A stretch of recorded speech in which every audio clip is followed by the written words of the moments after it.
ودخوزم قیزی خواه ببینم. نه کوچبریya زەحمەتە، ئێشا بنپێکردنان ji her tiştî zehmettir e. Ev ziman halê koçberên bajarê Efrînê ye ku li ser dirêjahiya 2 salan rastî hemû rengên binpêkirinan tên. Zekeriya yek ji koçberên bajarê Efrînê ye.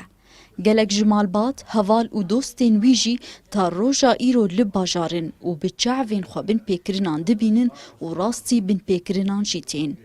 Zekeriya dibêje, tiştê ku li ser rakandinê belav dibe di asta herî kêm de ye.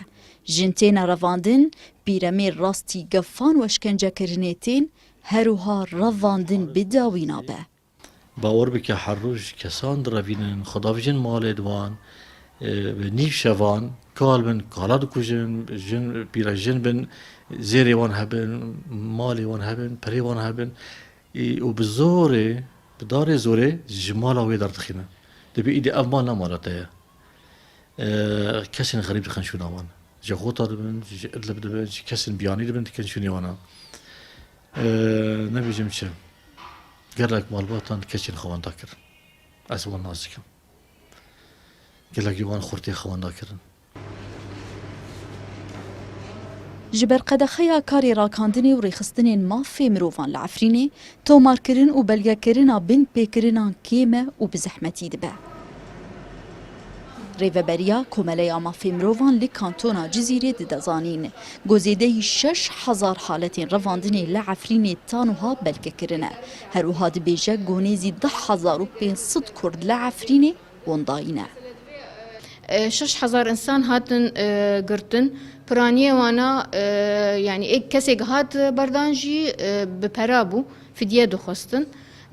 Dora 10,500 insan wendayîne kesin zanil kuy denin jî. Yani ew jî ne etiraf dikin û ne xwe didin ber. Kesek tasfiye jî bûne yani agahî tê ji malbata re wek tasfiye bûne lê ti delîl destê we tune ji ber ti Komelê Mafê Mirova ti rakandina azad nikare derbasî mantiqê bibe rastî eşkence tê.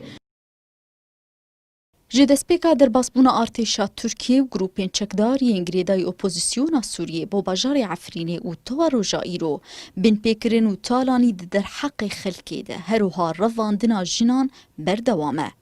Di dema dawiyê de û di gelzêdebûna haletên binpêkirinan nêzî 19 rêxistinên mirovî yên Sûrî nameyek pêşkêşî Serokê Dadgeha Ewropî ya Mafê Mirovan kirine bi armanca govfişarê li Tirkiye bike û binpêkirin werin rawestandin lê tanûha tu bersiv tune ye.